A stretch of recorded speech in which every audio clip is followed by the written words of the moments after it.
Agar siz pensiyangizni bank kartasiga olsangiz yoki ota-onangiz, buvingiz, bobongiz pensiyasini kartadan yechib bersangiz, bu ma'lumot siz uchun juda muhim.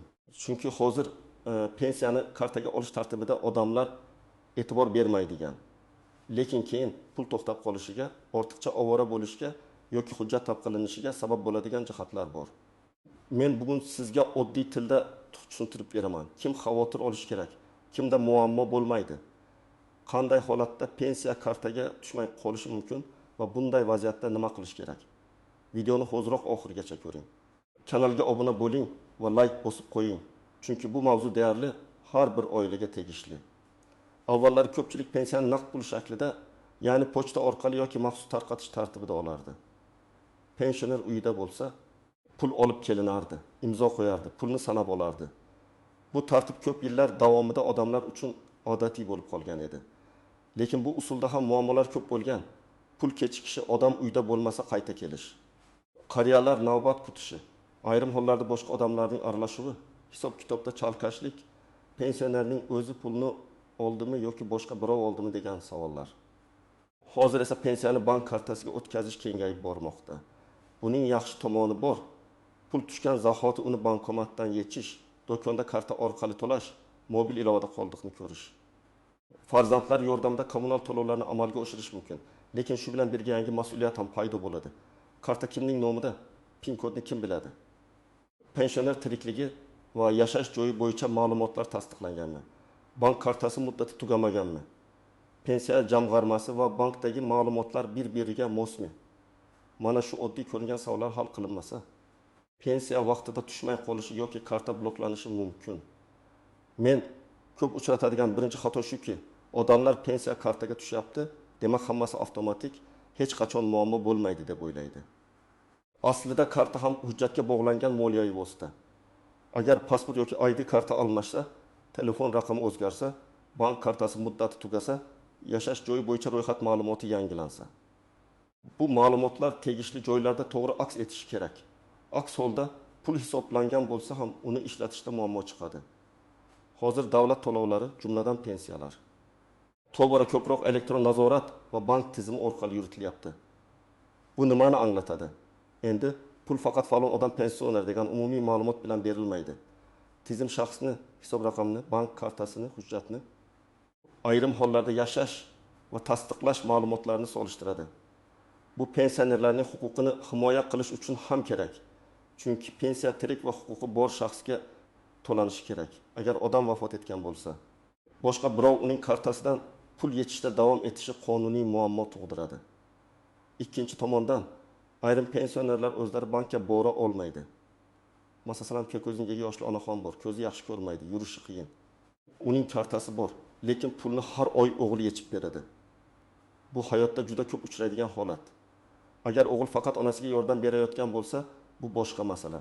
Lekin bank nuqtai nazaridan karta egasi onaxon. Karta, PIN kod va SMS xabarlar ham karta egasining moliyaviy xavfsizligi bilan bog'liq.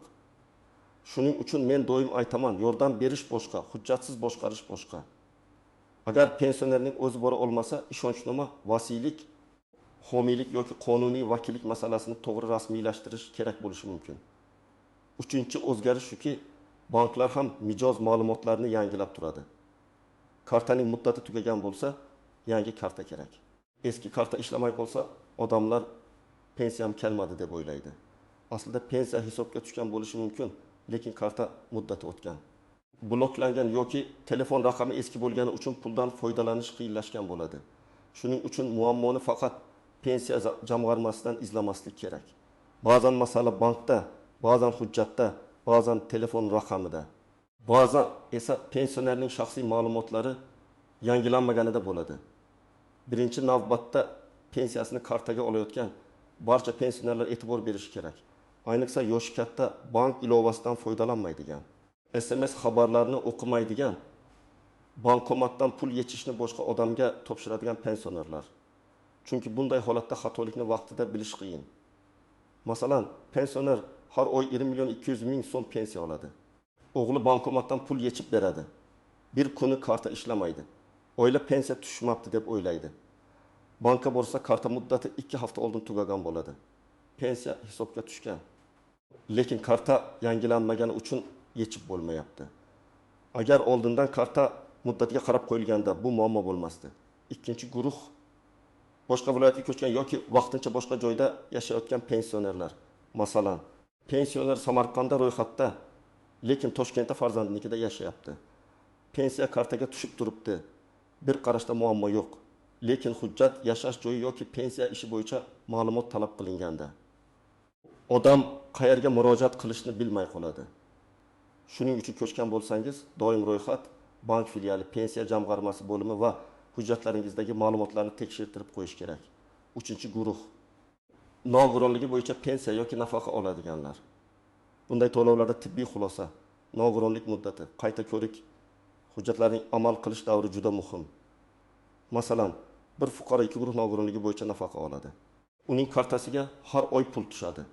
Lekin nogironlik muddati qayta tasdiqlanishi kerak bo'lgan sanadan o'tib ketadi. Fuqaro buni bilmaydi yoki e'tibor bermaydi. Natijada to'lov vaqtincha to'xtashi mumkin. Bu yerda bank aybdor emas. Sabab asosiy hujjat muddati bilan bog'liq bo'ladi.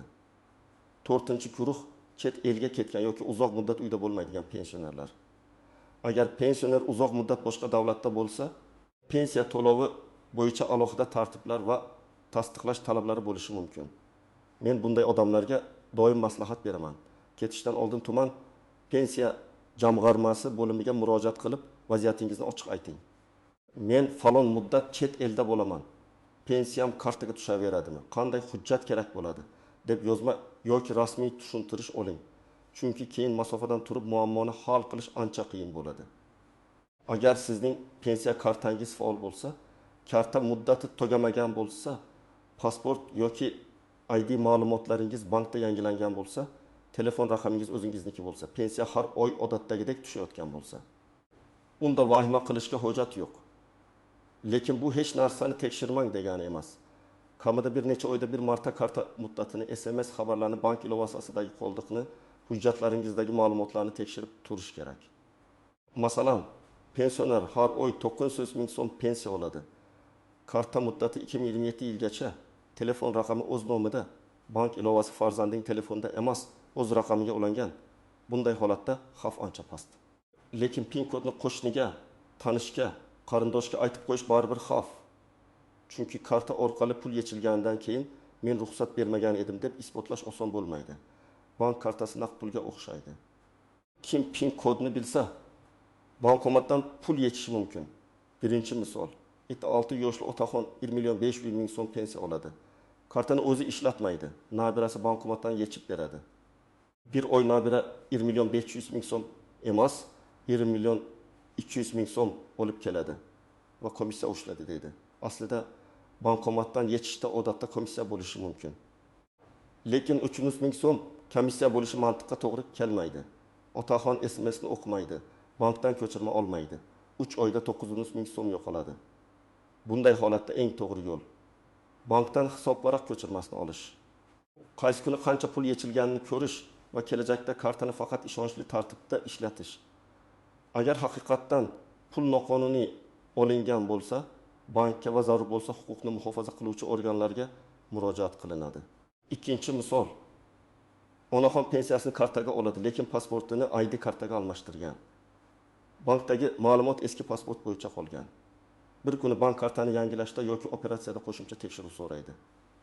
Onaxon, mening pensiyamni nega bermayapsiz deb xafa bo'ladi. Aslida muammo oddiy, shaxsiy ma'lumotlar yangilanmagan. Bunday vaziyatda bankka ID karta bilan borib, anketa ma'lumotlarini yangilash kerak. Agar telefon raqamim o'zgargan bo'lsa, uni ham rasmiylashtirish kerak. 3-misol. Bir pensionerning kartasiga 1 million so'm pensiya tushadi. U har oy barcha pulni naqd yechib oladi. Bir kuni karta yo'qoladi. Pensioner kartada pul yo'q edi, hech narsa bo'lmaydi deb o'ylaydi. Lekin keyingi oy pensiya yana shu kartaga tushishi mumkin. Agar karta darhol bloklanmasa, topib olgan odam PIN kodni bilmasa ham ayrim to'lovlarda yoki contactless limitlarda xavf paydo bo'lishi mumkin. Shuning uchun karta yo'qolsa, birinchi ish bankka telefon qilish yoki ilova orqali bloklash, keyin yangi karta ochish. 4-misol. Farzand onasining pensiyasini kartaga olish uchun barcha ishni o'zi yuritadi. Onasi yura olmaydi, lekin hech qanday ishonchma yo'q. bank xodimi karta berishda yoki ma'lumot aytishda rad javobi beradi. Farzand xafa bo'ladi. Men bu yerda bankni ham tushunaman, chunki bank sirini va mijoz xavfsizligini himoya qilishi shart. To'g'ri yo'l. Notarial ishonchnoma qilish agar pensioner imzo qo'ya olmasa, qonuniy tartibda vakillik masalasini hal qilish, kerak bo'lsa mahalla, tibbiy ma'lumotnoma va notarius bilan maslahatlashish. Eng muhim nozik joylardan biri karta pensionerning nomida bo'lishi kerak. Ba'zan odamlar otamning pensiyasini mening kartamga tushirib bersa bo'lmaydimi deb so'raydi.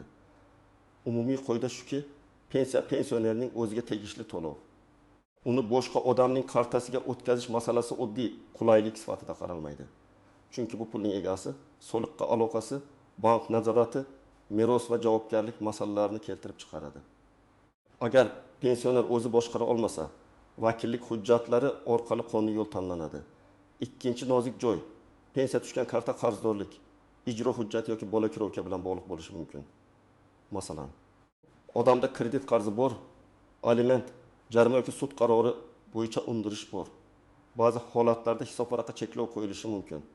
Pensioner pensiyamni bank ushlab qoldi deb o'ylaydi. Bu juda sezgir masala.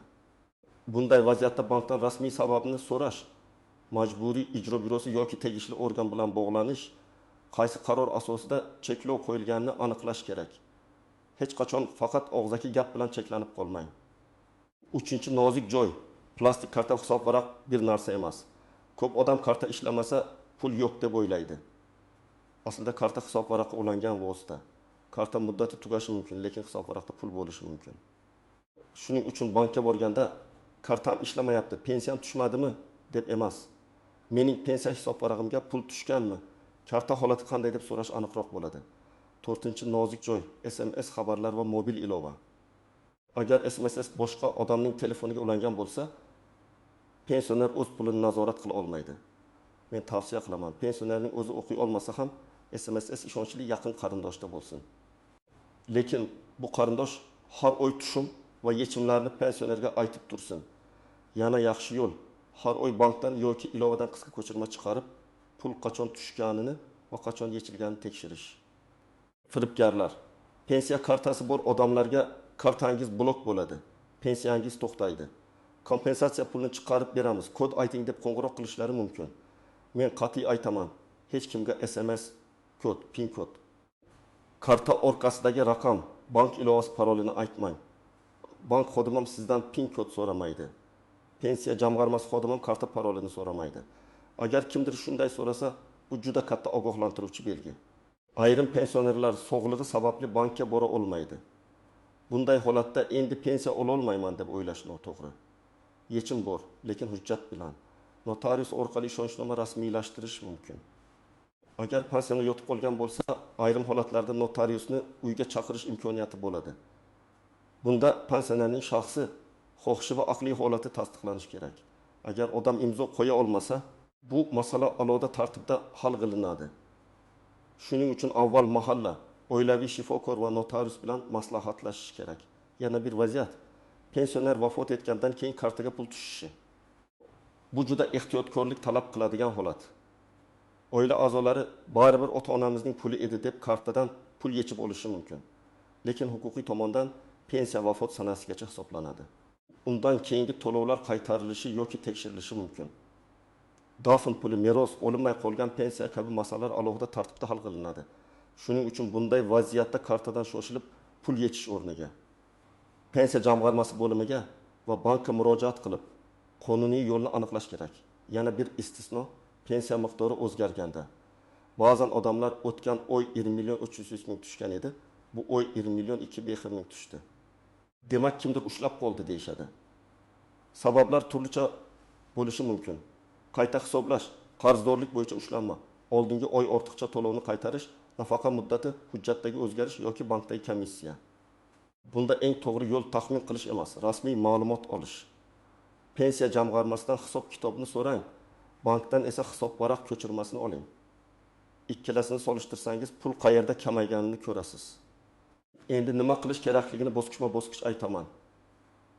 Birinchi qadam, kartangizni qo'lingizga olib, amal qilish muddatini tekshiring. Odatda kartada oy va yil ko'rsatiladi. Agar muddat yaqinlashgan bo'lsa, bankka oldindan boring. pensiya tushadigan kuni yoki bayram oldidan kutib o'tirmang. Karta muddati tugashidan oldin yangilab qo'ysangiz, puldan foydalanishda uzilish bo'lmaydi. Ikkinchi qadam, bankdagi shaxsiy ma'lumotlaringizni tekshiring. ID karta yoki pasport, telefon raqami, yashash manzili, ism, familiya yozilishi to'g'rimi? Hammasini aniqlang. Ayniqsa pasport almashtirgan bo'lsangiz, nikohdan keyin familiya o'zgargan bo'lsa, telefon raqamingiz boshqa odam nomida bo'lsa, bankka borib ma'lumotni yangilang. Uchinchi qadam, pensiya jamg'armasi bo'limidagi ma'lumotlaringizni ham tekshiring. Tuman yoki shahar bo'limiga borib, pensiya turi, to'lov miqdori, hisoblangan sana, bank rekvizitlari to'g'ri kiritilganmi? So'rab ko'ring. Agar ko'chgan bo'lsangiz, pensiya ishingiz qaysi hududda yuritilayotganini biling. Kerak bo'lsa ariza yozing. To'rtinchi qadam, hujjatlarni tayyor tuting. Odatda sizga ID karta yoki pasport, pensiya guvohnomasi bo'lsa, u bank kartasi, telefon raqami, ishonchnoma kerak bo'lsa, notarial ishonchnoma, nogironlik bo'yicha to'lov bo'lsa, tegishli tibbiy hujjatlar kerak bo'lishi mumkin. Har bir holatda talab farq qilishi mumkin. Shuning uchun borishdan oldin bankka yoki pensiya jamg'armasiga qo'ng'iroq qilib, aniq ro'yxatni so'rang. 5-qadam, ariza yozishda aniq yozing. Masalan, mening pensiya to'lovim falon bank kartasiga tushmayapti. Sababini aniqlab berishingizni va hisob kitob bo'yicha yozma ma'lumot berishingizni so'rayman deb yozish mumkin. Bankka esa pensiya tushadigan hisob varag'im bo'yicha oxirgi 3 oy ko'chirmasini berishingizni so'rayman deb murojaat qiling. Yozma murojaatning afzalligi shuki, sizga aniq javob berilishi kerak bo'ladi. 6-qadam. Kartani xavfsiz saqlang. PIN kodni qog'ozga yozib karta bilan birga qo'ymang. SMS kodni hech kimga aytmang. Bank ilovasini begona odam telefoniga o'rnatmang. Agar farzandingiz yordam bersa ham, har oy tushgan va yechilgan summani birga tekshiring. Bu ishonchsizlik emas, bu moliyaviy tartib. Oilada ham pul masalasi aniq bo'lsa, kelishmovchilik kam bo'ladi. 7-qadam, muammo chiqsa tartib bilan harakat qiling. Avval bankdan hisob varaq holatini tekshiring. Pul tushganmi yoki yo'qmi? Karta bloklanganmi, muddat tugaganmi, ushlanma bormi? Aniqlang. Keyin pensiya jamg'armasidan hisoblash bo'yicha ma'lumot oling. Agar bank pul kelmagan desa, pensiya jamg'armasidan qachon va qaysi hisobga yuborilgan degan ma'lumotni so'rang. Agar pensiya jamg'armasi yuborilgan desa, bankdan kirimni izlashni talab qiling. Har doim sana summa va hisob raqamini yozib boring. Pensiyani kartaga olish qulay, lekin beparvolikni ko'tarmaydi. Karta muddati, shaxsiy hujjatlar, telefon raqami, bank ma'lumotlari, ishonchnoma, SMS xavfsizligi va pensiya jamg'armasidagi ma'lumotlar doim tartibda bo'lishi kerak. Men sizga eng muhim fikrni yana bir bor aytaman. Pensiya kartaga tushayotgani hammasi avtomatik va abadiy muammosiz bo'ladi degani emas. Har bir pensioner yoki uning yaqinlari kamida vaqti bilan hujjat va karta holatini tekshirishi shart. Agar sizda pensiya kartaga tushmay qolgan bo'lsa, pul kamayib tushsa, karta bloklansa yoki kimdir sizdan SMS kod so'rasa, shoshilmang, avval sababini rasmiy tekshiring. Bankdan ko'chirma oling, pensiya jamg'armasiga murojaat qiling. Kerak bo'lsa yozma ariza bering. Shunda siz o'z haqingizni aniq himoya qila olasiz. Izohlarda yozing, siz yoki yaqinlaringiz pensiyani kartaga oladimi? Muammo bo'lganmi? Pul vaqtida tushyaptimi? Boshqalarga foydasi tegishi uchun videoga like bosing, kanalga obuna bo'ling va bu videoni pensiya oladigan yaqinlaringizga yuboring.